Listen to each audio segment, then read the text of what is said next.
BNP দখলবাজি, চাঁদাবাজি এগুলোতে লিপ্ত হয়ে গেছে, এগুলোতে বিএনপির একটা নেতিবাচক ইমেজ হয়েছে। জেল থেকে বেরিয়ে দেখেছে তার স্ত্রী ঠিক মতো সিরা কাপড় পরে থাকে, একটা শাড়ি নাই, তার সন্তানের অসুখ, সন্তানের চিকিৎসা করতে পারে না, হয়তো বা সে বাস স্ট্যান্ডে গিয়ে 10টা টাকা চাঁদা তুলছে। এইটাকে যে মানুষ বড় করে দেখতেছে বা আপনারা বড় করে দেখতেছেন, যারা ব্যাংক দখল করছে তাদের ব্যাপারে বলেন না।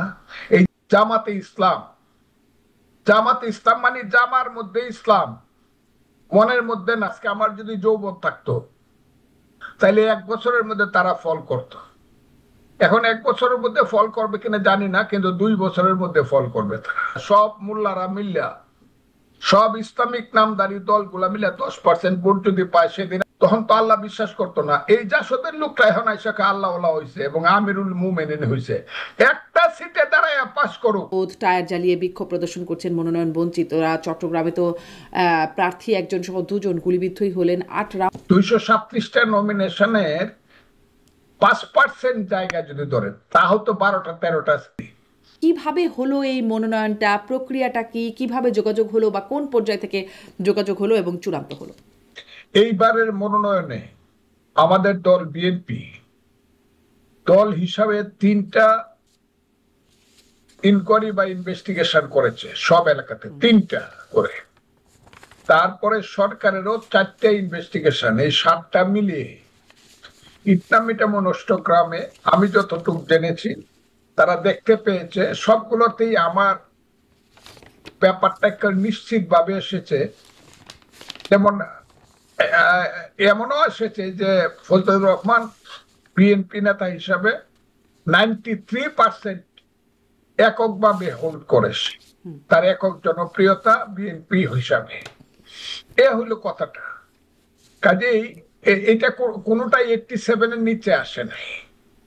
প্রত্যেকটা ইনভেস্টিগেশন আমি যা শুনেছি, আমি দেখি নাই, আসে নাই। কাজে সমস্ত ইনভেস্টিগেশন আমার পক্ষে এসেছে এবং আমার পক্ষে আসার কারণে আমার নেতৃত্বের যে বিবেচনা বোধ, তারা তো আমার প্রতি ব্যক্তিগতভাবে কোনো অসন্তুষ্ট না। আমার একটা কথার জন্য বা একটা পয়েন্টের জন্য হয়তো বা আমাকে সাসপেন্ড করছিল, কিন্তু তারা তো আমার গণতান্ত্রিক অধিকারটাকে ওনারা কার্টেল করবেন না। কারণ আমাদের দেশনেত্রী বেগম খালেদা জিয়া এবং জনাব তারেক রহমান আমাদের নেতা, তারা খুব বিবেচনা করেই আমাকে মনোনয়নটা দিয়েছে। এবং বিএনপির যে ফেস, একটা দলের অনেকগুলো ফেস থাকে, যে কোনো কারণে সৌভাগ্যক্রমে বিএনপির মুক্তিযুদ্ধের ফেসটা এখন ফজলুর রহমান। কাজে তারা মনে করেছে ইয়েস, এটা একটা প্ল্যাটফর্ম, একটা লিবারেল ডেমোক্রেটিক দল, কাজে এই দলে অনেক রকমের মানুষ থাকবে, অ্যাডজাস্ট এবং কম্প্রোমাইজ করেই চলতে হবে। তারা বিভিন্ন চিন্তা থেকে তারা আমাকে মনোনয়নটা দিয়েছে বলে আমি মনে করি এবং এই কারণে তাদের প্রতি, দলের প্রতি, দেশনেত্রী খালেদা জিয়া এবং আমাদের নেতা তারেক রহমানের প্রতি আমি কৃতজ্ঞতা প্রকাশ করছি। এর জন্য কি আপনাকে কোনো যোগাযোগ করতে হয়েছে দলের সাথে এই মনোনয়ন পাওয়ার জন্য? তারাই আমাকে ডেকেছে। আচ্ছা, তারা এবং আমি খুব কনফার্ম ছিলাম যে রিয়েলি যদি তারা ইনভেস্টিগেশনের মাধ্যমে নমিনেশন দেয়। কারা ডাকলেন, আমি মানে সবসময় কে ডাকলেন, কাদের সাথে বসলেন? ডাকলেন, বিএনপির চেয়ারপারসনের সঙ্গে দেখা করার জন্য ডাকলেন, মহাসচিব ডাকলেন এবং চেয়ারপারসন কথা বললেন। আচ্ছা, ওইখানে আমি গেলাম। মানে বেগম জিয়া কথা বলেছেন আপনার সাথে? না না, তারেক ভারপ্রাপ্ত চেয়ারম্যান আচ্ছা আচ্ছা জনাব তারেক রহমান কথা বলছে, ওখানে তার ডাকেই গেলাম। আচ্ছা, কিরকম কথা বলেন, মানে কিরকম কথা হয় সেই? কথা কথা হয়েছে যেগুলো হয়ে গেছে, রাজনৈতিক ভাবে, সাংগঠনিক ভাবে জাতি এবং দলের ঐক্যবদ্ধ থাকার যে আজকের প্রয়োজনীয়তা, যাকে নমিনেশন দেয় তাকে সমর্থন করা এবং সঠিকভাবে পদক্ষেপের মাধ্যমে এই জাতিকে রক্ষা করা, এই ধরনের উনি সবসময় আমি লক্ষ্য করেছি এইসব নীতিগত বক্তৃতাগুলো সাধারণত উনি 5:50 থেকে 1 ঘন্টা 5 মিনিটের মধ্যে শেষ করেন। সেই বক্তৃতাটা আমরা শুনেছি, অত্যন্ত কি বলবো, মেজার একটি বক্তৃতা জাতির জন্য, ওই বক্তৃতা। জি, সেটাই আপনাকে বলেছেন। আচ্ছা, কিন্তু দেখলাম বিভিন্ন আসনে, মানে মনোনয়ন চূড়ান্ত হবার পরে বিভিন্ন 237তে হয়েছে, 63তে এখনো বাকিই রয়ে গেছে।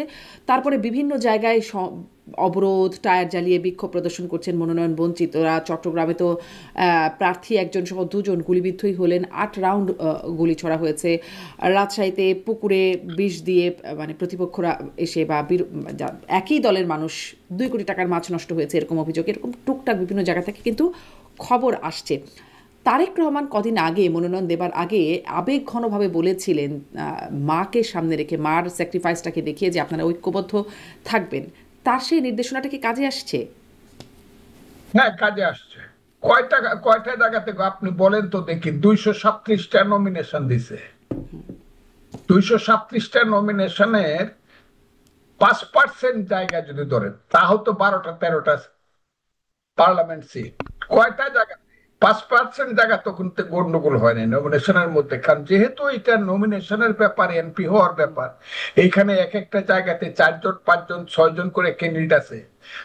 যে একজন পাবে অন্যরা পাবে না, তারা এগ্রিড হইলে পরে প্রাথমিকভাবে কিছু ধরনের স্লোগান, কিছু ধরনের প্রতিবাদ হতেই পারে, এবং সেটা খুব সামান্য হয়েছে, মাইনর, খুব মাইনর হয়েছে।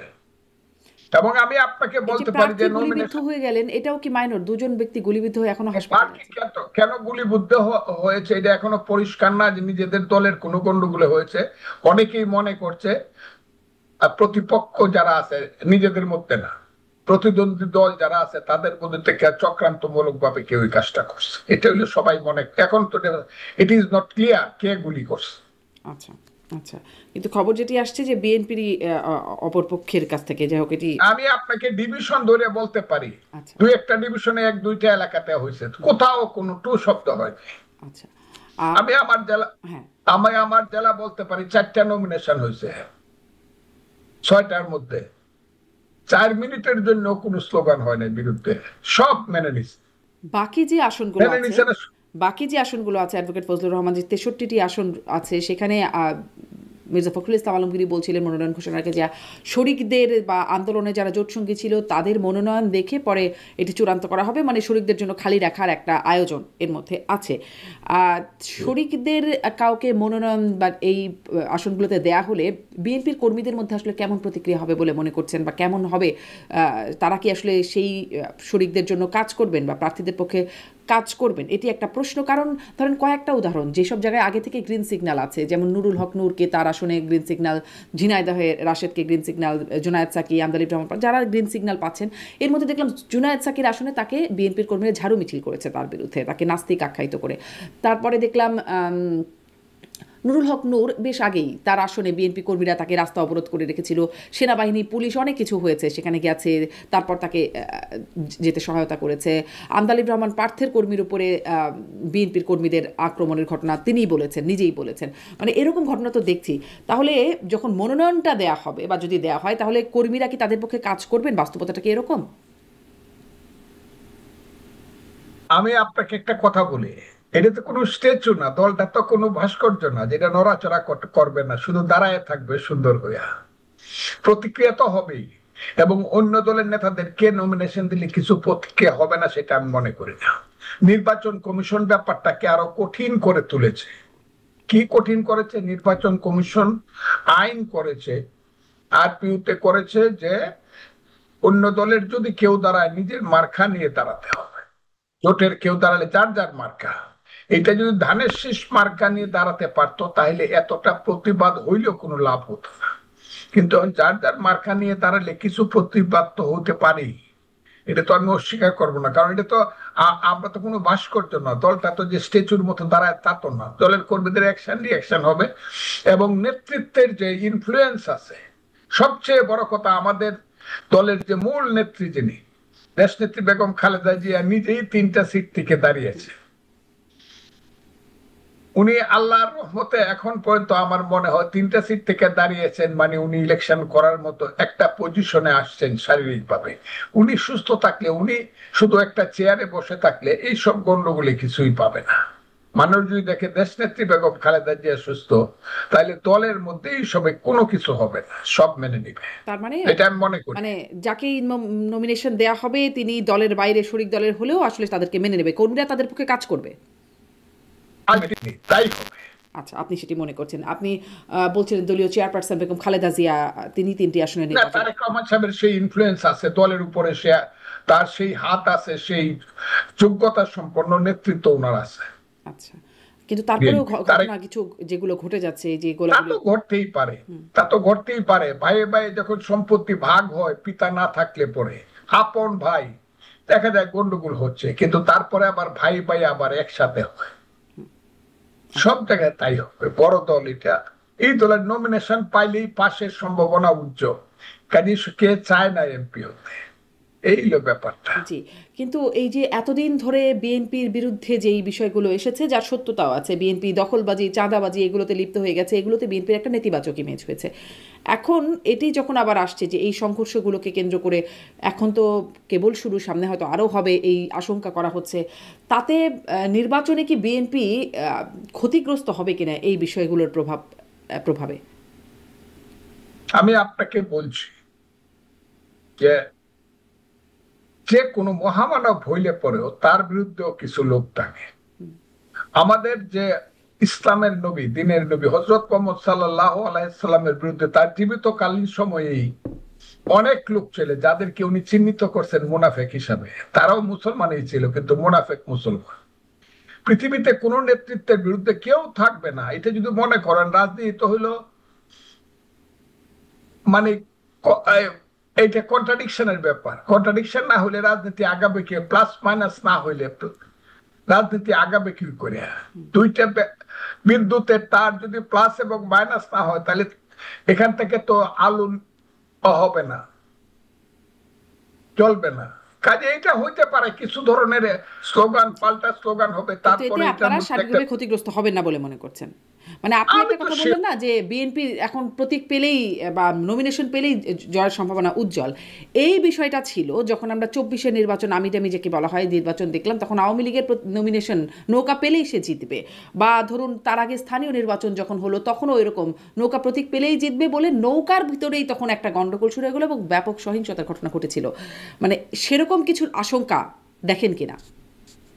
না, দেখি না। এই কারণে, কারণ বিএনপির কর্মীরা গত 15 বছর বা 20 বছর যাবত এমন বঞ্চিত ছিল জেল জুলুম অত্যাচারে, তাদের মধ্যে খুব বিক্ষোভ থাকবে, এটা যেমন সত্য। আবার প্রয়োজনে দলের পক্ষে একদম হার্ট টু হার্ট একত্র হবে, এটাই সত্য। এখন পর্যন্ত তো ক্ষমতার মজাটা পায় নাই। আর আপনি যে বলছেন যে লুটপাট, চাঁদাবাজি, এইগুলা খুব সামান্য ব্যাপার।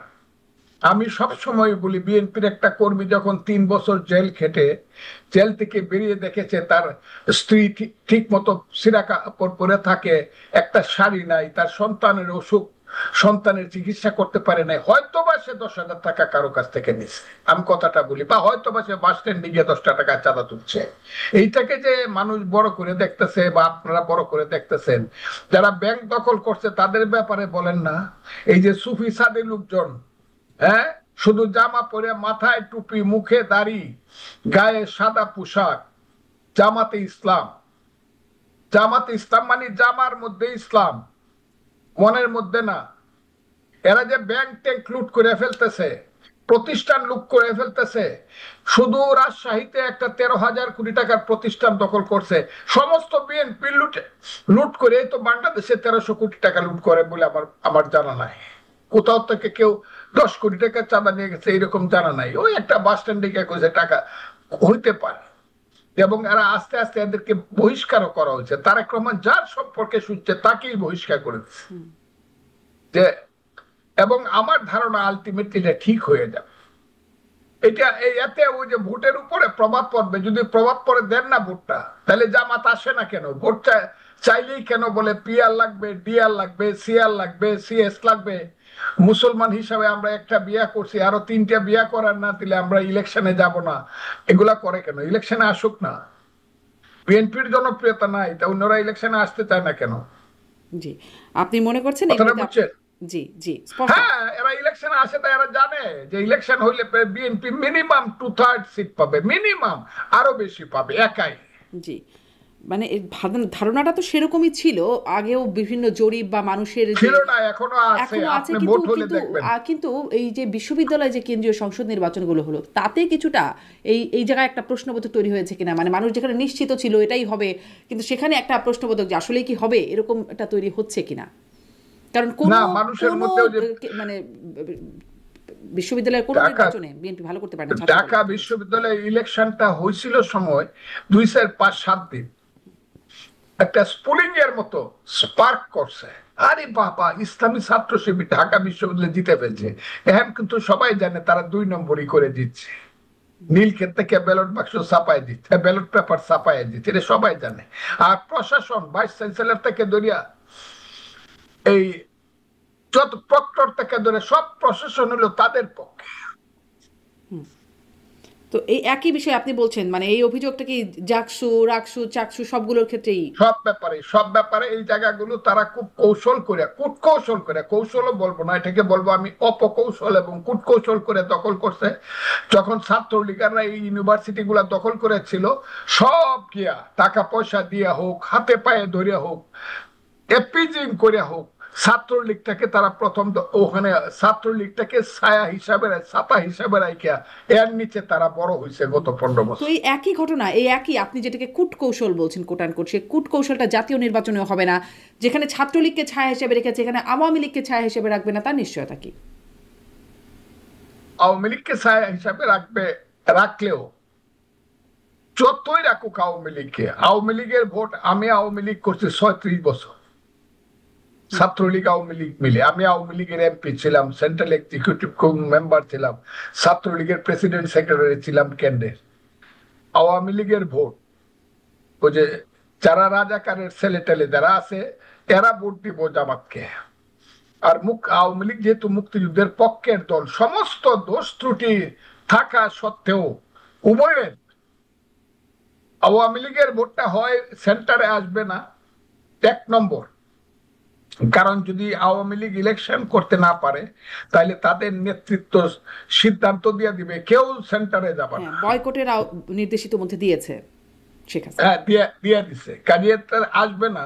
কাজে এই ভোটটা আশা করাটা খুব বাতুলতা। আর তা না হলে যদি কেউ আসে, তারা ভোট দেবে দানের শেষে, চারি পাল্লা বা জামাতকে ভোট তারা দিবে না, তো ছাত্র সংসদে হলো কেন প্রশ্নই এরকম? আসে না। ছাত্র সংসদে হ্যাঁ, কেন হলো? কোনটা? ছাত্র সংসদ ধরেন জাকসু, রাকসু, ডাকসু, চাকসু, এগুলোতে কেন হলো এরকম তাহলে? মানে জি। আপনি ভোটটা হিসাব করেন, ভোটটা যে ভোটে ইসলামী ছাত্র শিবির পাশ করছে, শুধু ঢাকা ইউনিভার্সিটি একটা পদে, তাও মেজরিটি হয় নাই, তারা অ্যাবসলিউট মেজরিটি হয় নাই ভোটে। কোন হলে বিপিজিএস তাদের না। ঢাকা ইউনিভার্সিটিতে 15-16টা হল আছে, 17টা হল, কোন হলে বিপিজিএস কিন্তু ছাত্র শিবিরের না। আপনি কথাটা আমি বুঝাইতে পারছি আপনাকে? তাদের যদি ইনফ্রাস্ট্রাকচারের সমর্থন থাকতো, সমস্ত হলগুলোতে জিততো তারা। এত ভোট পাইছে বিপিজিএস, ডাকসু, হলে তারা একটা হলে তারা বিপিজিএস জিতলো না কেন? জি, এই তো। এর কারণ হলো ইনফ্রাস্ট্রাকচারে তারা ওই কূটকৌশলটা করতে পারে নাই। কূটকৌশলটা করছে সুপার স্ট্রাকচারে, যে আমাদের ডাকসু পাস করতে হবে। জি, আমি ভিপিজিএস আসলে আপনাকে কোন কোন বুঝাইতে, পদে এক জিতেছে 2 নম্বর হইলো, হ্যাঁ। ডাকসুতে জয়লাভ করলে পার্লামেন্ট ইলেকশনে জয়লাভ করবে, তাহলে তো ছাত্র ইউনিয়ন যখন 72 সনে জয়লাভ করছিল, কমিউনিস্ট পার্টি, মুজাহিদুল ইসলাম সেলিম, ছাত্র ইউনিয়নের মাহবুব জামানরা যখন পাস করছিল সব ইউনিভার্সিটি, তখন তো তাহলে নেপ বা কমিউনিস্ট পার্টি 73 সনে সব পাস করতো। নেপ বা কমিউনিস্ট পার্টির মাত্র একটা সিট পাস করছে জি তখন। জি, এটি একটা এবং জাসদে, এটি একটা শক্ত বক্তব্য, এটি একটা শক্ত বক্তব্য। এই বিশ্লেষণটা আছে যে ছাত্র সংসদে জিতেছে মানে জাতীয় নির্বাচন হবে না, কিন্তু আসে যখন সবগুলো ছাত্র সংসদ নির্বাচনে এই ফল হয়, একদম ভূমিধস বিজয় হয়, তখন একটা তো প্রশ্ন জাগে যে এটা কি কোনো বার্তা কিনা। এটাকে আপনারা আসলে কিভাবে নিলেন? জাতীয় নির্বাচনের জন্য আপনার এটা আমি একটা কথা বলছি, আমি যদি আজকে আমার যদি যৌবন থাকতো, তাহলে 1 বছরের মধ্যে তারা ফল করত। এখন 1 বছরের মধ্যে ফল করবে কিনা জানি না, কিন্তু 2 বছরের মধ্যে ফল করবে তারা। কারণ আপনি আপনি ফানুসের উপরে, বেলুনের উপরে নির্ভর করে আপনি আকাশে উঠতে পারবেন না। যে বেলুনে ধরে আকাশে উঠতেছে, বেলুন রে খুব উড়ে, বেলুন নিজে নিজে আকাশে উড়ে, কিন্তু তাকে ধরে কেউ আকাশে উঠতে পারে না।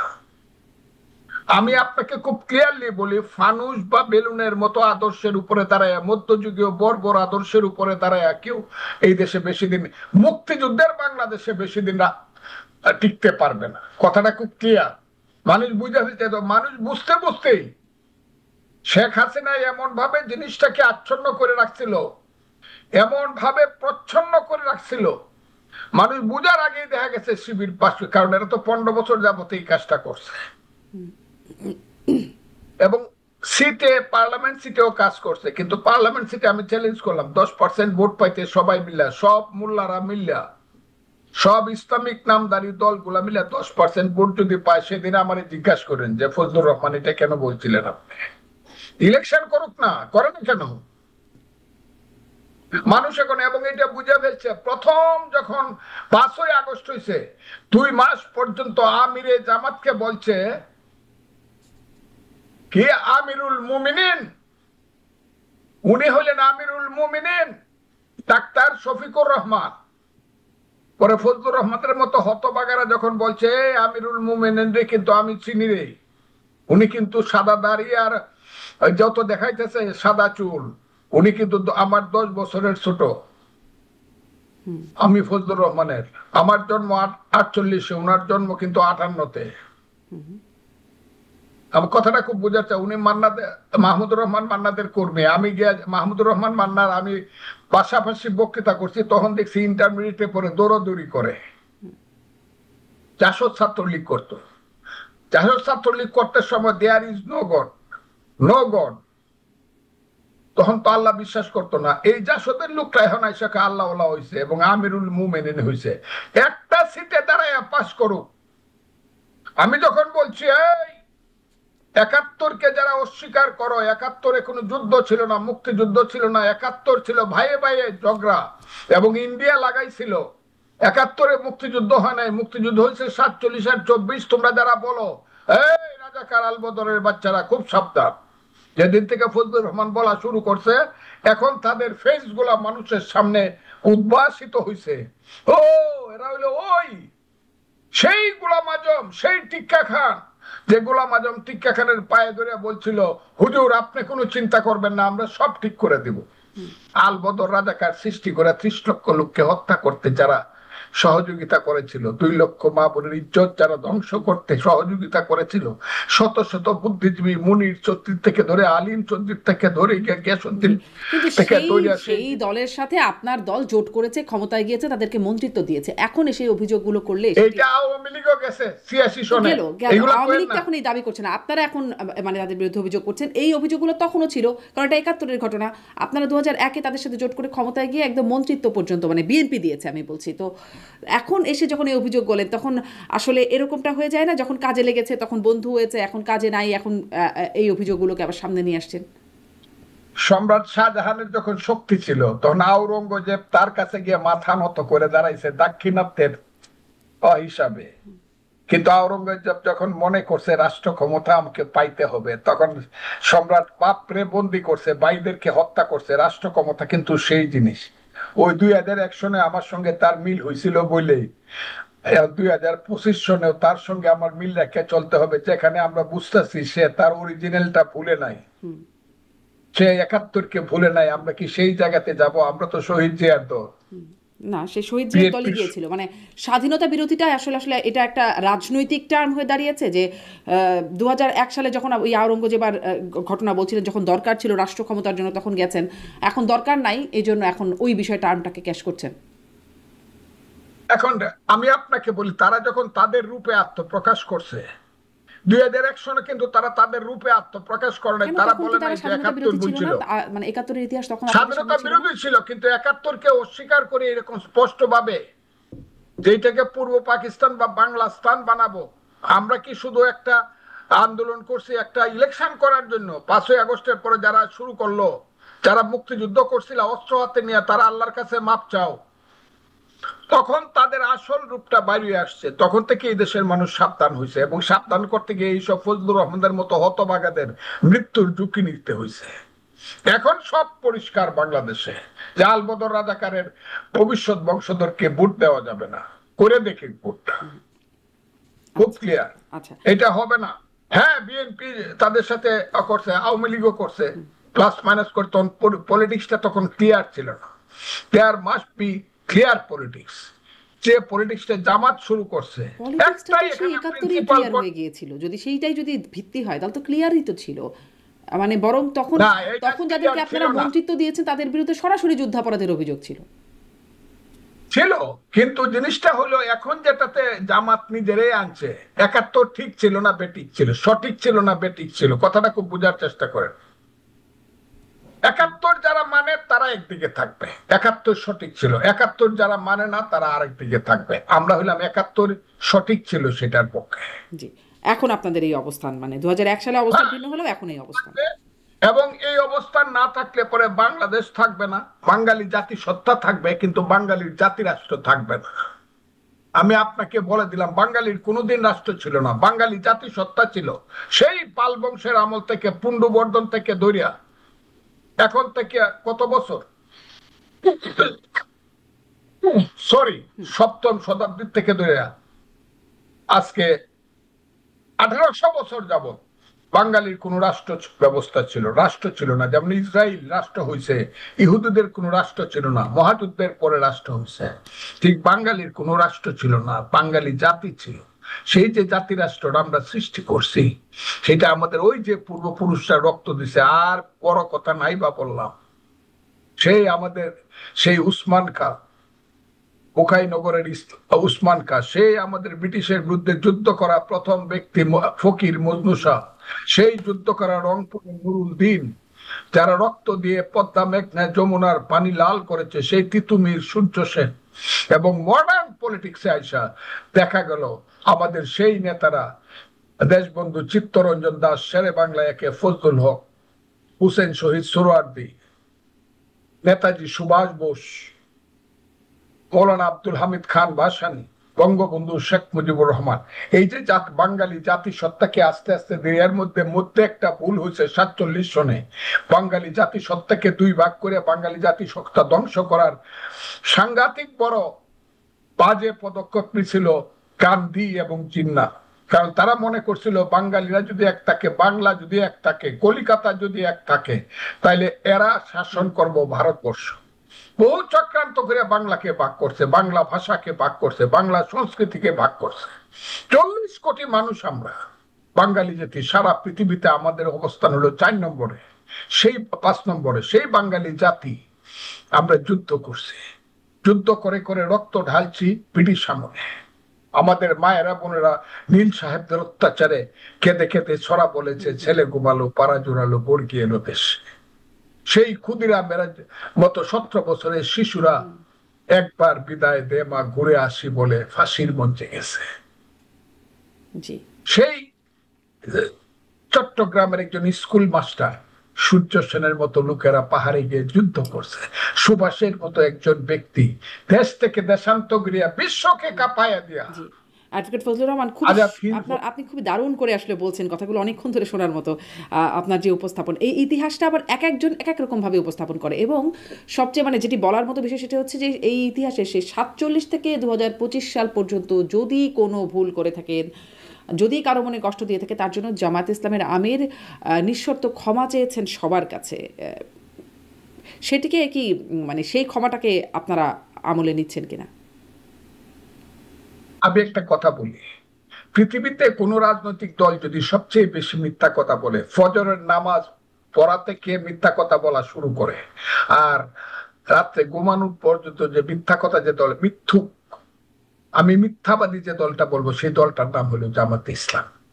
একদম তাদের নেতা মওদুদির থেকে ধরে 1940 সনে যখন তাদের প্রতিষ্ঠা হয়েছিল, যার বয়স এখন, যে দলের বয়স এখন 75 বছর, এরা মিথ্যাবাদী। এরা পাকিস্তান সমর্থন করে নাই, বাংলাদেশ সমর্থন করে নাই, আবার যখন ইতিহাস কইব আমরাই সমর্থন করছি, মৃত্যু। এবং একটা জেনারেশন, দুইটা তিনটা জেনারেশনকে এরা ধ্বংস করে দিচ্ছে মিথ্যা কথা বলে বলে। ওই পবিত্র ধর্মের নামে তাদেরকে স্বপ্ন দেখায় দেখায় শেষ করে দিচ্ছে বাংলাদেশটাকে। আমি এদের কথা, আমি তাদেরকে চ্যালেঞ্জ করছি, দুইটা চ্যালেঞ্জ করছি আমি জামাতের আমিরকে, বড় কথা বললেন না, আমার সাথে বসেন, আমি আপনার চেয়ে 10 বছরের বড়। আমি যখন এমসি কলেজে বক্তৃতা করতাম, ওই সিলেটে উসমানী মেডিকেল কলেজে যখন আমার কর্মীরা আমি ভিপি বানাইতে যাইতাম, তখন ওরা পিছনে পিছনে দৌড়াইতো ওদের ভিপি। আমি যাকে চাইছি সে হয়েছে মেডিকেল কলেজে উসমানী কলেজের ভিপি, আমি যাকে চাইছি সিলেটে সে হয়েছে মদন মোহন কলেজের ভিপি। আগের কথা, এখন তো আসলে অনেক কিছু পরিবর্তন, এখন তরুণ নেতৃত্ব। আমি চ্যালেঞ্জ করছি যে বসেন, বসে না। আবার বলছি ইলেকশন করতে চান আপনি সিলেটে ইলেকশন, আমি তাদের অন্যদের কথা বলবো না। সিলেটে প্রথম ইলেকশন করছে সদরে, ভোট পাইছে 17,000 1991 সন। 1996 সনে ভোট করছে, ভোট পাইছে 18,000।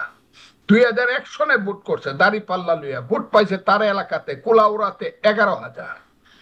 17 আর 18 কত হইল? 35 আর 11 46,000 ভোট। আমিও ফেল করছি, কিন্তু আমি হলেই 1 লাখ ভোট পাইছি একবারে। উনি 3বার ইলেকশন করে আমার ভোটের অর্ধেক ভোট তো হয়েছে না। আমার কথাটা খুব বোঝায়, ও তো মানে বড় কথা বলা ভালো না তো। আমি বলছি দাঁড়ান, কোন সিটে দাঁড়াবেন? যদি আমার দল আমাকে নমিনেশন দেয়, আপনারা যে বড় কার বিরুদ্ধে দাঁড়াইতে বলেন? জি, এটি আপনার বিশ্লেষণ। এই দেশের মানুষ, একটা কথা আপনাকে বলি, কোনদিন যদি জানে আল বদর রাজাকার আল শামসের বংশধর, তাদেরকে ভোট দিবেন। কিছু মানুষ ভোট দিতে পারে, এই দেশের মেজরিটি মানুষ মানে স্বাধীনতা বিরোধীকে ভোট দেবেন। আমি চ্যালেঞ্জ করলাম, দুইটা একটা মানুষ ফাঁকে ফাঁকে ফাঁস করে আইসা পরে, সেটা ভিন্ন কথা। তাও বিএনপির মতো রাজনৈতিক দলের সহায়তা নিয়ে, আওয়ামী লীগের মতো রাজনৈতিক দলের সহায়তা। স্পষ্ট আপনার বিশ্লেষণ, আপনার বক্তব্য স্পষ্ট। একটু আসি যে আপনি বলছেন আপনি 36 বছর রাজনীতি করেছেন, আওয়ামী লীগের মনোনয়নে ছিলেন, আপনি এমপি হয়েছেন, কিন্তু মানে এটার কারণে মানে অনেকেই ভাবে আপনি এখনো আওয়ামী লীগেরই প্রতিনিধিত্ব করছেন, বিএনপিতে এসে আপনি আওয়ামী লীগের পারপাস সার্ভ করছেন। এই প্রসঙ্গে আপনি কি বলবেন? এটা নিয়ে অনেক প্রচারণা আছে, আপনি নিজেও সেটি শুনেছেন নিশ্চয়ই। আপনি এই বিষয়ে আপনার কি বক্তব্য? এইটা যদি করতাম, আমার দল তো আমাকে নমিনেশন দিত না। আপনি বুঝেন, আমার দলের নেতৃত্ব বুঝে না যে আমি আওয়ামী লীগের না, আমি মুক্তিযুদ্ধের পারপাস সার্ভ করতেছি, এবং এটা আমি সার্ভ করে যাবই। এতে আমি এমপি হই না হই, জীবন থাকুক বা না থাকুক, আমি মুক্তিযুদ্ধ ছাড়ব না। মুক্তিযুদ্ধ এই জাতির, 1000 বছরের বাঙালি জাতির সবচেয়ে বড় অর্জনের নাম হলো মুক্তিযুদ্ধ। আমি সেই মুক্তিযুদ্ধ ছাড়বো না। আমি যুদ্ধে গেছি, পাশের ছেলেটা লাফ মেরে গুলি খায় পড়ে গেছে, আমাকে বলে গেছে মামা মারে দেখো, সেই মা পাগল হয়ে মারা গেছে, আমি তাকে ভুলে যাব? সেই মুক্তিযুদ্ধকে ভুলে যাব? আমার এলাকা হলো হাওর অঞ্চল।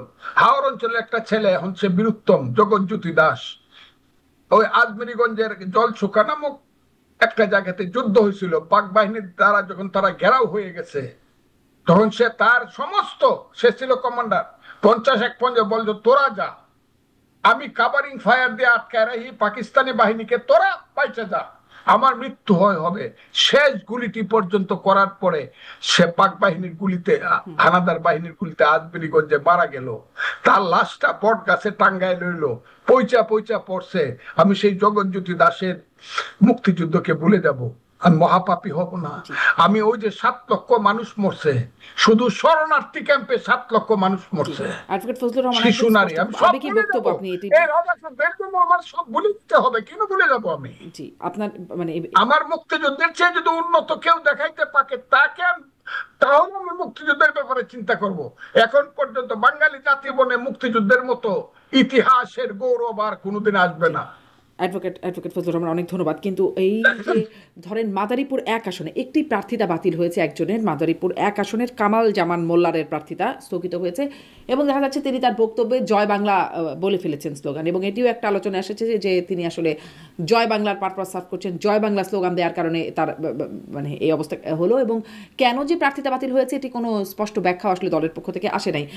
এই যে জয় বাংলা স্লোগান দিয়ে একটা বিপাকে পড়া, আপনি দীর্ঘদিন 36 বছর ধরে আওয়ামী লীগের রাজনীতি করেছেন, বা মুক্তিযুদ্ধের সময় এই স্লোগান দিয়ে আপনারা মুক্তিযুদ্ধের সময় ছিল জয় বাংলা স্লোগান মুখে মুখে, এখন কখনো মুখ ফসকে বেরিয়ে গেলে এরকম কোনো কনসিকুয়েন্স ভোগ করতে হবে কি মনে করেন? বেরিয়ে যাওয়ার সম্ভাবনা আছে? আচ্ছা, আমি যদি বলি যে আওয়ামী লীগ যখন ক্ষমতায় ছিল 15-16 বছর, যখন ফারুক খানের মুখ থেকে, আমি এই নামটাই বললাম, কর্নেল ফারুক খানের মুখ থেকে আমি যখন জয় বাংলা স্লোগান শুনছি, যে ফারুক খান ক্যাপ্টেন থাকাকালীন সময় 71-এ পাকিস্তানের পক্ষে যুদ্ধ করছে আর্মি হইয়া, আমি চ্যালেঞ্জ করলাম, এটা চ্যালেঞ্জ।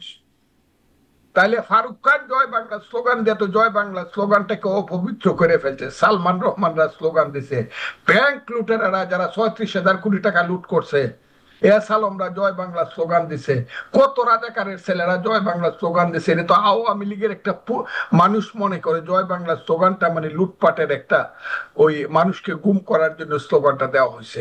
এইটার ব্যাপারে মানুষের একটা অ্যালার্জি কাজ করে। আমি খুব ক্লিয়ারলি বললাম, জয় বাংলা স্লোগানটা এক সময় ছিল বাঙালি জাতির শ্রেষ্ঠ স্লোগান 71-এ। মুক্তিযোদ্ধা গুলি খায় মারা গেছে, জয় বাংলা কয়ে মারা গেছে, এটা যেমন সত্য, এই স্লোগানটাকে কিন্তু আওয়ামী লীগ ধ্বংস করছে। দেখা যাক কখন গিয়ে আবার এই স্লোগানটা মানুষ দেয়, সেটার জন্য আরো অনেক অপেক্ষা। এই কথাও বলা হচ্ছে যে মুক্তিযুদ্ধের চেতনা, যেটি নিয়ে আপনি আসলে গর্ববোধ করে এতক্ষণ একটা খুব আবেগী কথা বলেন, আপনি সবসময় বলেন, আমরা খুব মানে মুগ্ধ হয়েই শুনি সেই কথাগুলো, কিন্তু সেই চেতনা, মুক্তিযুদ্ধের চেতনা, সেটিকেও আওয়ামী লীগ এভাবে নষ্ট করেছে বলে আওয়ামী লীগের বিরুদ্ধে অভিযোগ করা হয় যে তারা যাবতীয় অপকর্ম আপনি যেগুলো বলছিলেন যে সেগুলো মুক্তিযুদ্ধের চেতনার কথা বলেই তারা। হ্যাঁ, মুক্তিযুদ্ধটা তো এখন আমি খুব ক্লিয়ারলি বলি, মুক্তিযুদ্ধের চেতনাকে বর্জন করবেন না। আমার কথাটা বুঝেন, আমি স্লোগানটা যেটা আর মুক্তিযুদ্ধ যেটা, দুইটা কিন্তু এক জিনিস না। স্লোগান হলো মুক্তিযুদ্ধের একটা পার্ট, যে স্লোগানটা সামনে আসছে। আর মুক্তিযুদ্ধের কথাটা যেটা যখন বলা হলো যে এই দেশে কোনো মুক্তিযুদ্ধ হয় না 71-এ, আপনি যার সাথে কথা বলতেছেন এই হতভাগা মানুষটা মৃত্যুর ঝুঁকি নিয়ে বলছে, এই আলবদর রাজাকারের বাচ্চারা মুক্তিযুদ্ধ কিন্তু হয়েছে। মুক্তিযুদ্ধকে বাঁচায় না রাখলে বাংলাদেশ থাকবে না। কারণ মুক্তিযুদ্ধের আগে বাংলাদেশের নাম কি ছিল? পূর্ব পাকিস্তান। এটা পাকিস্তানের একটা অংশ ছিল। তাহলে যারা মুক্তিযুদ্ধ মানে না তারা পূর্ব পাকিস্তানে যাবে। পূর্ব পাকিস্তান তো নাই, তাহলে পাকিস্তানে যাবে লাহোরে। যারা ডাকসুতে পাস করলে লাহোরে মিষ্টি খায়, এরা ওখানে যাবে। তো আমি বলতেছি মুক্তিযুদ্ধটা একটা বাঙালি জাতির শ্রেষ্ঠ অর্জন, একটা দুইটা স্লোগান না। এই ব্যাপারে মানুষের সেন্টিমেন্ট আছে। জি জি, এই ব্যাপারে মানুষের সেন্টিমেন্ট আছে। এমনকি আমি আপনাকে বলি, আমি যখন 1999 সনে প্রথম দল করলাম এককভাবে, কাদের সিদ্দিকী প্রেসিডেন্ট, আমি জেনারেল সেক্রেটারি, কৃষক শ্রমিক জনতা লীগ। কাদের সিদ্দিকীর মতো মানুষ, ফজলুর রহমানের মানুষ 99 সন থেকেই জয় বাংলা স্লোগান ছাড়ে দিছে। তখন আওয়ামী লীগ ক্ষমতায়। কেন ছাড়ছে? আমরা দেখছি যাদের মুখে মুক্তিযুদ্ধের সবচেয়ে বড় স্লোগানটা, এরা হলো স্বাধীনতা বিরোধী। যা হোক, সেই প্রশ্নটা আপনি যদি আমাদের, আমি খুব বিব্রত হব, আপনিও বিব্রত হবেন, কিন্তু মুক্তিযুদ্ধ থাকবে, মুক্তিযুদ্ধের ইতিহাস থাকবে, এবং মুক্তিযুদ্ধের রক্তের আকরে লেখা 72-এর সংবিধান থাকবে। আমি কিন্তু বলছি, আলিরিয়া, মুক্তিযুদ্ধটাকে 72-এর সঙ্গে ঢিল মেরে ফেলাই দিবা, বাপের বেটা জব্বর আলী থাকিস বাংলাদেশ। আমি কইছি, এই পরশুদিন কইছি, কালের কয় বাংলাদেশে থাকি, পালাইস না। কিন্তু আলিরিয়াস কোথায়? এই যে বাংলাদেশের সংবিধান ফেলাই দিব, কোথায় আলিরিয়াস? কাজে আজকেরটাই সব শেষ না। আজকেরটা শেষ হইলে কারবালার ইতিহাস হইতো না, বিষাদ সিন্ধু লেখা হইতো না, ইয়াজিদ হুসেন হইতো না। আজকের জিনিসটা শেষ হইলে 1757 সনের 23শে জুনের মির্জাফর আর সিরাজের ইতিহাস হইতো না। কাজে আজকেরটা শেষ না। আজকেরটা শেষ হইলে পরে 71 সনে মুক্তিযোদ্ধার আলবদর রাজাকারের ইতিহাস হইতো না। আজকে যারা যা করতেছে এটা কিন্তু 50 বছর পরে গিয়ে হবে। তোরা যে করছিলে 72-এর সঙ্গে ঢিল মেরে ফেলাই, তোরা দেখতেছি না? তোরা দেখতেছি না? 10 টাকা আসিল না, ভাত খাইতে পারতে না সূর্য সেন হলে 5ই আগস্ট করে 10,000 কোটি টাকার মালিক হয়েছিল, তোদেরকে দেখতেছি না? রিক্সা দিয়ে 20 টাকা ভাড়া দিয়ে যাইতে পারতে না, 4 কোটি টাকা গাড়ি ছেড়ে বাড়িতে যাস, তোদেরকে দেখতেছি না? তোরা কত দেশপ্রেমিক। এগুলা কিন্তু আসবে, আসবে না কেন? জি, আসবে বলেই হয়তো ওই সেফ এক্সিটের কথাটাও আলোচনায় আসছে যে সেফ এক্সিট কেউ পাবে আর কে পাবে না।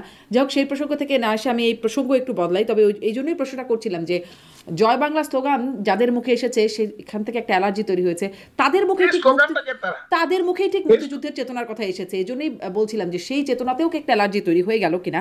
যাই হোক, আপনি মোটামুটি স্পষ্ট করছিলেন আপনার অবস্থানটা। আমি একটু এটি আসতে চাই, কিশোরগঞ্জ থেকে যেহেতু আপনি নির্বাচন করবেন, এর আগেও আপনি কিশোরগঞ্জ থেকে নির্বাচন করেছেন, তখন সাবেক রাষ্ট্রপতি আব্দুল হামিদ সেই আসন থেকে নির্বাচন করেছেন।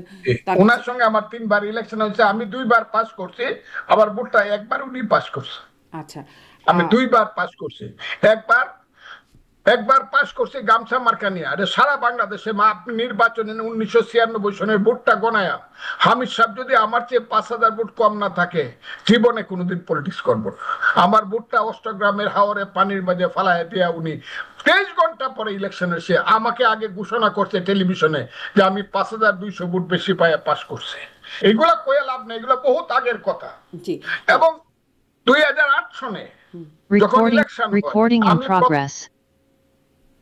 2008 সনে যখন ইলেকশন হয়, সন্ধ্যা পর্যন্ত আমি আগায় ছিলাম।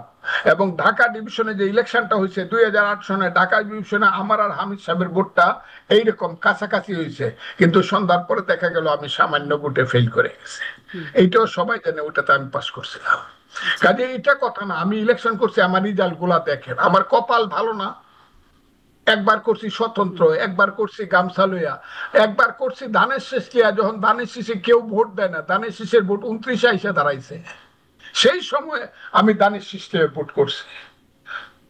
জি, জি, আপনি নির্বাচনে ভোটের ইতিহাসের কথা বলছিলেন, কিন্তু আমি একটু এটাও জানতে চাই যে তিনি এখন কেমন আছেন, মানে তার অবস্থান।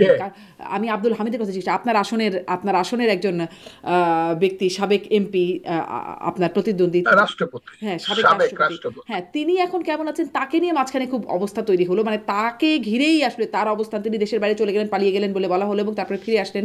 কিন্তু তিনি যাওয়ার পরে সেটিকে নিয়ে আন্দোলন করে আওয়ামী লীগকে নিষিদ্ধ করে ফেলা হলো। স্বরাষ্ট্র উপদেষ্টা তখন খুব বড় গলায় বলেছিলেন যারা তাকে বিদেশে যেতে সাহায্য করে তাদের সবার বিরুদ্ধে ব্যবস্থা না নিলে তিনিই নাকি পদত্যাগ করবেন। 3 জন উপদেষ্টা মিলে একটা তদন্ত কমিটি গঠন করলো, সব কিছু আসলে চলে গেল কোথায় যেন, আর এগুলো কেউ উচ্চারণ করলো না পরে। তাকে মানে আওয়ামী লীগের বড় বড় হেভিওয়েট যারা আছেন সবাই কম বেশি জেলে আছেন, বা একটা মানে তাদের কারোর অবস্থায় ভালো না।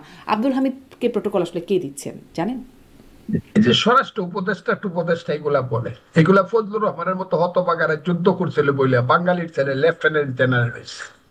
তাহলে বাঙালির ছেলে তো লেফটেন্যান্ট কর্নেলের উপরে কেউ উঠে নাই, একমাত্র উসমানি উঠছিল কর্নেল পর্যন্ত।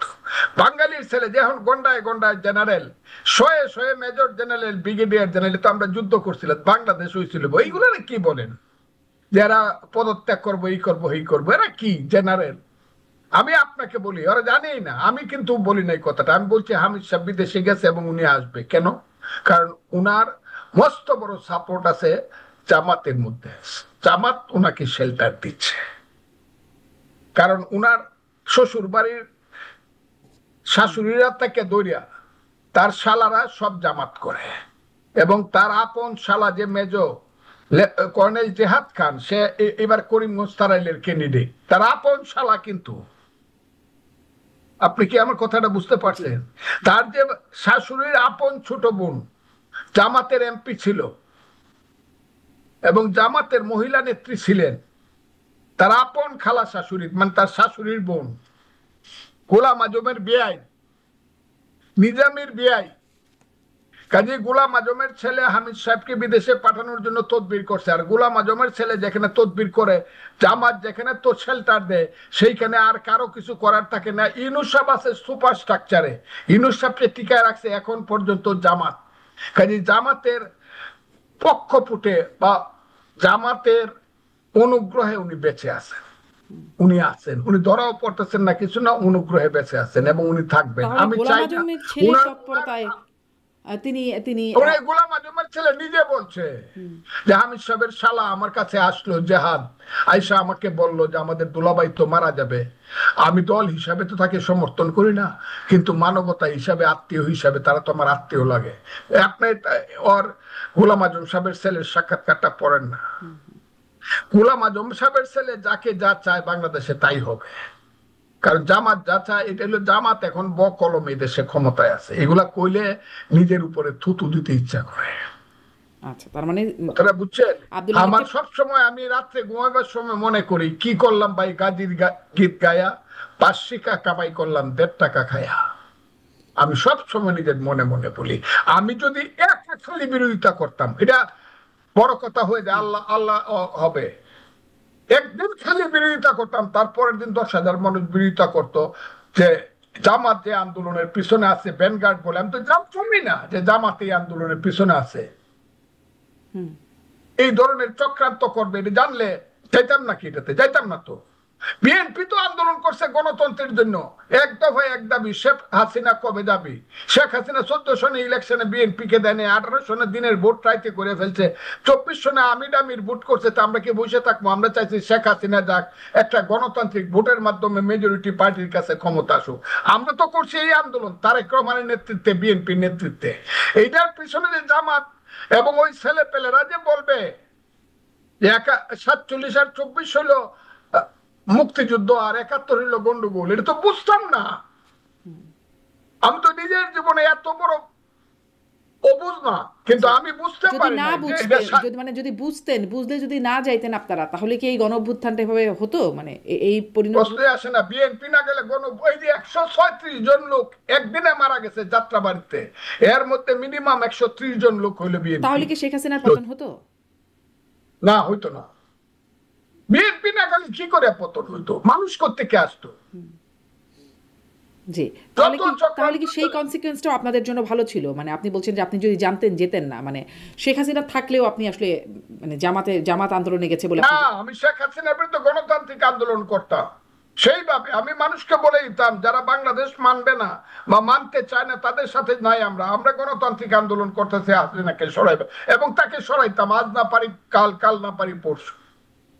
হাসিনার তো সবকিছু হয়ে গেছিল, আপলোডেড হয়ে গেছিল, সব উপরায় ফেলছিল তো মানুষ, তার নিচে কিছু ছিল না তো।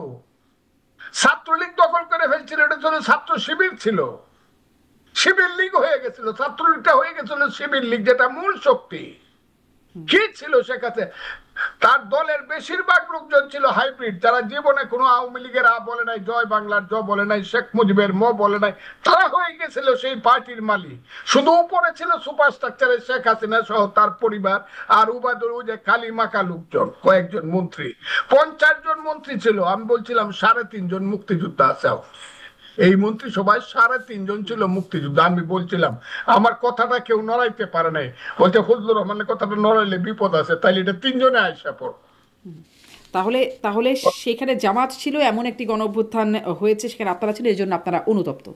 জামাত ছিল এইভাবে, এটা আমাদের মাথায়, অন্তত আমার মাথায় ছিল না জি, যে এই দেশে জামাত সবকিছু দখল করে ফেলবে, অর্থনীতি, রাজনীতি, সংগঠন, সমাজ, স্বাস্থ্য, ইউনিভার্সিটি, এইটা কল্পনাও করি নাই। জি।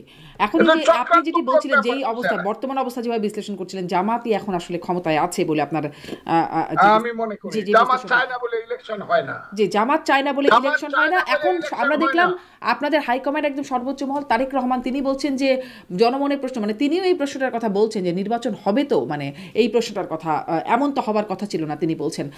আসলে জামাত যখন ক্ষমতায়, আপনার যখন এই বিশ্লেষণ, নির্বাচন আসলে হবে আপনার মনে হয়? আপনারা তো মনোনয়ন পেয়েছেন, কাজ করছেন, কিন্তু নির্বাচন হবে? আমি আপনাকে একটা কথা বলি, আপনার তারেক রহমান সাহেব আছে 7,000 মাইল দূরে, 7,000 কিলোমিটার দূরে, 17 বছর দেশে নাই। গেছিলেন ওনার, তার বয়স ছিল 40, এখন তার বয়স 60, 52, 60। আমার কথাটা বুঝেন। একটা লোকরে বারবার আপনার অত দূর থেকে একটা মানুষ সবকিছু দেখবে, তাও তো দলটা সে এই 7,000 কিলোমিটার দূর থেকে চালাইতেছে, যখন নেত্রী জেলে ছিল এবং এখন অসুস্থ আছে। এই এই সাবাসীটা তো আপনি তাকে দিবেন যে একটা লোক 7,000 কিলোমিটার দূর থেকে, দলটা ঐক্যবদ্ধ আছে, হাসিনা একটা দলের একটা লোককে বাগায় নিতে পারে না। 1, 2 নম্বর হইল কিছু কিছু লোক নিয়েছেন, শাহজাহান ওমরের মতো আমার কথাটা শুনে চলে গেছেন। জি, কারেন্ট এটা তো পরে নিল ইলেকশনের সময়, 24-এর ইলেকশনে নিল, আমির ইলেকশনে। ঠিক আছে, আমি বলছি এর আগের কথাটা। আমি আরেকটা কথা বলি আপনাকে, কথাটা বিএনপি যখন চিন্তা করতেছে আমি রাষ্ট্র ক্ষমতায় যাব, বাংলাদেশের মতো একটা সোসাইটিতে এটা তো আফগানিস্তান না, লেবানন না, এটা লিবিয়া না। বাংলাদেশের যে সোসাইটি, বাঙালি জাতিসত্তার যে সোসাইটি, এটার যে সংস্কৃতি, এটার যে ইতিহাস, এটার যে ঐতিহ্য, সেটা হলো অ্যাডজাস্টমেন্ট এন্ড কম্প্রোমাইজ। সবাই মিলেমিশে থাকে, হিন্দু মুসলমান বৌদ্ধ কি খ্রিস্টান, এটা সবার দেশ।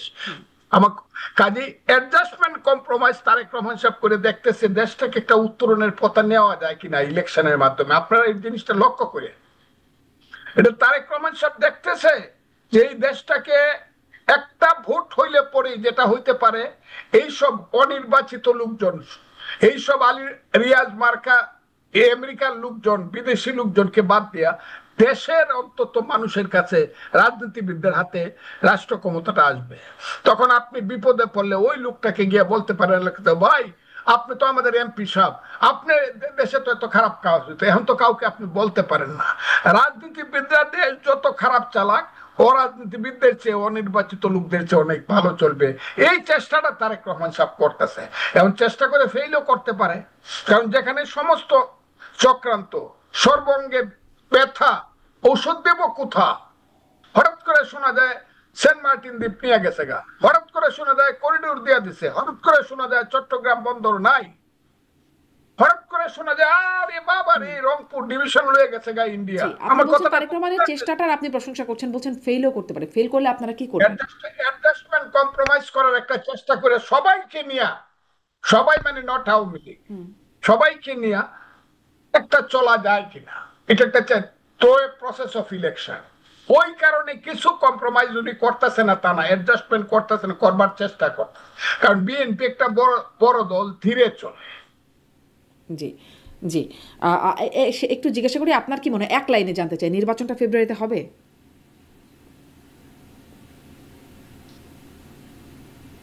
ফেব্রুয়ারিতে আমি না করবো কেন, যেহেতু নির্বাচনের নমিনেশন বিএনপি দিছে, আমরা ইলেকশনের জন্য আমরা রেডি। আমি নির্বাচন হবে কি হবে না এইটা বলবো না, তবে আমি বলবো নির্বাচনটা ফেব্রুয়ারিতে হওয়া উচিত। আমি বলবো এইটা হওয়া উচিত, নাহলে দেশ বাঁচবে না। আমি আপনাকে বলে দিলাম, দেশ বাঁচবে না ফেব্রুয়ারিতে ইলেকশন না হলে। যদি আবার ষড়যন্ত্র হয়, তাহলে ওই আবার কইতে হবে ছেলে ঘুমালো পাড়া জোরালো বর্গি এলো দেশে, কথাটা বলে দিলাম, কিন্তু মনে রাখে। আজকে সারাদিন খালি ইউটিউবে খবর দেখতেছি, আর একটা দেশ আমার দেশের একটা ডিভিশন লয়ে গেছে, ইউটিউবে খবর দেখি। আমি এটা সত্য বলে মনে করি না, এটা সত্য হওয়া উচিত না। সত্য হলে আত্মহত্যা করতে হবে অথবা প্রতিরোধ করতে হবে। ছেলে ঘুমালো পাড়া জোরালো বর্গি এলো দেশে, নির্বাচন না হলে পরিস্থিতি এমন হবে। খুবই একটা তাৎপর্যপূর্ণ এমন জায়গাতে আপনি বলেছেন। একটু এই খুব ছোট্ট ছোট্ট করে, অনেক সময় কথা বলছি, একটু ছোট্ট করে জানবো যে বেগম জিয়া এবার প্রার্থী হচ্ছেন, আপনিও উল্লেখ করছেন 3টি আসনে প্রার্থী হচ্ছেন, কিন্তু আপনিও বলছেন তিনি অসুস্থ, আমরা তাকে হুইল চেয়ারের বাইরে হাঁটতে দেখে, তিনি পাবলিকলি কথাও বলেন না। এত বড় বড় ঘটনা ঘটে গেল, কিন্তু তিনি পাবলিকলি কথাও বলছেন না। তিনি আসলে 3টা আসনে নির্বাচন করবার মতো, মানে নির্বাচন করা, নির্বাচিত হয়ে কাজ করা, সেই সক্ষমতা কি তার আসলে আছে? শুনেন, আপনাকে বলি খুব ক্লিয়ার, উনি যদি চেয়ারও বৈশা থাকে, ওনার ওই গুলশানের বাড়িতে খালি একটা চেয়ারে বৈশা থাকবো ওনার অফিসে, আর ইউটিউবে কয়ে দিও আমি দাঁড়াইছি। উনার ইতিহাসটা দেখেন, আগে যে 4টা বা 3টা বা 4টা ইলেকশন করে সবসময় 5টা সিটে বা 3টা সিটে উনি পাস করছে। উনি জিতে গেলেন, জিতে যাবেন 3টি আসনে, কিন্তু তারপর নির্বাচিত হয়ে উনি কাজ করতে পারবেন, সুস্থ হওয়ার পথে আছে উনি। আমার মনে হয় আল্লাহ ওনাকে সুস্থ করবে, এবং উনি সুস্থ হইলে অনেক সমস্যার দলের ভিতরে, মানে বেগম জিয়া আছেন, আবার তারেক রহমানও একটা, এটা আমি বলতে পারবো না প্রধানমন্ত্রী কে হবেন, আমি বলতে পারবো না। তবে আমার ধারণা প্রধানমন্ত্রী জনাব তারেক রহমান সাহেব হবে, কারণ রাষ্ট্র চালানোর জন্য যে ধরনের শারীরিক সুস্থতা দরকার অতটা দেশ নেত্রীর হবে না। জি, আপনি তাই, ওনার পরামর্শ থাকবে সব সময়, কিন্তু প্রধানমন্ত্রী আমার ধারণা তারেক রহমান সাহেব। তাহলে আসলে 3টি আসলে মানে নির্বাচন করবার মাহাত্ম্য কি? কারণ যেই কারণে আসলে যে গণভোট আলোচনায় আসছে, এবং বিএনপি একটা যুক্তি দিচ্ছে যে গণভোট নির্বাচনের দিনে হোক, আগে হলে বাড়তি অনেক খরচ। তো 3টি আসনে নির্বাচন করছেন বেগম জিয়া, তিনি জিতবেন, তারপরে তো তাকে আসনগুলো ছাড়তে হবে, একটি আসনে মাত্র তিনি থাকতে পারবেন। আবার উপনির্বাচন, সে তো আরো অনেক খরচের ব্যাপার আছে সেখানে আবার। তাহলে 3টি আসনে নির্বাচন করার মাহাত্ম্য কি? আপনার তো অনেক সংস্কৃতিবান মানুষ, আপনি একটা গান সবসময় শুনছেন না, আবার যাবার সময় হলো দাও বিদায়, মুছো আঁখি দুয়ার খুলো দাও বিদায়। জীবনের শেষ ইলেকশনে উনি বিদায়ের বেলায় একটা ইতিহাস সাইকে যাইতেছেন যে আমি এখানে চেয়ারে বসে থাকলে আমি 3টা ইলেকশন পাস করতে পারি। এই ইতিহাসটা উনার থেকে যাক, কারণ উনাকে বড় অত্যাচার করা হচ্ছে। ওনার মতো মানুষকে 10 বছরের জেল না, 5 বছর দিল ডিস্ট্রিক্ট জজ, আর 10 বছর দিল হাইকোর্ট, যেটা কোনোদিনই হয় না। বড় অত্যাচারের হয়েছে, হোক না, অসুবিধা কি, উনি দিয়া দিবে। উনার তো যোগ্য নাতনি আছে, আছে না একজন ব্যারিস্টার, একটা সিট দিল নাতনিরে, অসুবিধা কি হলো? জাইমা রহমানকে দিল একটা সিট। আরেকটা ছেলের বউ আছে, আমি কথাটা আপনাকে দেখাচ্ছি, অথবা উনি যাকে মনে করেন তাকে। তবে আমি মনে করি একটা সিট ওনার নাতনিকে অবশ্যই দেওয়া উচিত। আমার ধারণা এটার জন্য উনি সেটা কি আসলে খুব ফেয়ার হবে? মানে তার অর্জন নিঃসন্দেহে হচ্ছে ইতিহাসে তিনি এটি আপনি যেভাবে বলছেন যে চেয়ারে বসেও তিনি 3টি আসনে নির্বাচনে জয়ী হন, কিন্তু তারপরে যে উপনির্বাচন, সেটি তো আসলে রাষ্ট্রের খরচে ইতিহাসে নাম লেখানো, এটি খুব যৌক্তিক কিছু হয়? হবে না কেন? প্রয়োজন হইলে কাউকে আনলে, যেমন ধরেন 70-এর নির্বাচনে, 73-এর নির্বাচনে বঙ্গবন্ধু 2টা সিটে পাশ করে একটা ছেড়ে দিছে ডক্টর কামাল হোসেনকে, তিনি পরে আইনমন্ত্রী হয়ে সংবিধান লেখছে। ইতিহাস আছে তো, কামাল হোসেনের মতো লোককে একটা সিট ছেড়ে দিছে, কারণ তার প্রয়োজন ছিল। মানে ছেড়ে দিলেই উপনির্বাচন হয়। আপনি জানেন কিনা আমি জানি না, ঢাকাতে তখন মাত্র 2টা সিট হয়েছিল। 2টা সিটেই বঙ্গবন্ধু দাঁড়াইছিল, একটা সিটে দাঁড়াইছিল ঢাকার খাজা খয়রুদ্দিন, আর একটা সিটে দাঁড়াইছিল বঙ্গবন্ধু, নতুন ঢাকায় দাঁড়াইছিল গোলাম আজম। 2টা সিটেই অন্যদের জামানত বাজেয়াপ্ত হয়েছিল। কাজেই বঙ্গবন্ধু একটা সিট নতুন ঢাকার সিটটা দিয়ে দিছিল পরে কামাল হোসেন সাহেবকে। আপনি জামানত বাজেয়াপ্তর কথা বলার পরে আমার একটু মনে হলো যে আপনারাই অনেক সময় বিশ্লেষণে বলছেন এনসিপির যে নেতারা তারা দাঁড়ালে যারা জামানত বাজেয়াপ্ত হবে তাদের, কিন্তু প্রথম আলোর খবর আজকে বলছে বিএনপির সাথে 20 আসনের সমঝোতা হচ্ছে, 3টি মন্ত্রিত্ব চায় এনসিপি। এরকম সমঝোতা কি হতে পারে? এইটার অত বড় জায়গাতে আমি না, এটা পার্টির নেতৃত্বের সিদ্ধান্ত। আমার এপ্রিহেনশনে কিছু যায় আসে না। তবে আমি যেটা বলবো, ঢাকার সিট একটা দুইটা হোক, এইটা কাউকে ছাড়া যাবে না। ঢাকার সিট ছাড়লে বড় বিপদ হবে যদি এমন লোকজনকে ছাড়তে হয় যাদের কোনো রাজনীতির ইতিহাস নাই, তাইলে এটা ভিন্ন জিনিস হয়ে যাবে। আমি এখন আর বলবো না, তবে দল যদি আমার অনুরোধ শুনে, আমি দলকে বলবো ঢাকার সিটে এমন কোন লোককে ছাড়েন না যেটা পরবর্তী সময়ে পস্তাইতে হবে, ছাড়া উচিত হবে না। তাদেরকে যদি দিতে হয়, দল যদি সিদ্ধান্ত, তাদের যার যার বাড়ি আছে, ঘর আছে, সেইখানে গিয়ে করুক না যদি দিতে হয়। জি, ঢাকারও কয়েকটি আসন খালি আছে, বিশেষ করে ঢাকা 10 বিশেষ করে আলোচিত, কারণ আসিফ মাহমুদ সেখান থেকে নির্বাচন করবেন বলে জানা যাচ্ছে। যাই হোক, আপনি বলছিলেন আপনি আসলে সেই পর্যায়ে অবস্থান থেকে জানাতে পারবেন না, আমি সেই পর্যায়ে না। জি, নিশ্চয়ই আমরা এটা জানতে পারবো। অনেক ধন্যবাদ আপনাকে যুক্ত হবার জন্য, শুভকামনা রইল আপনার জন্য।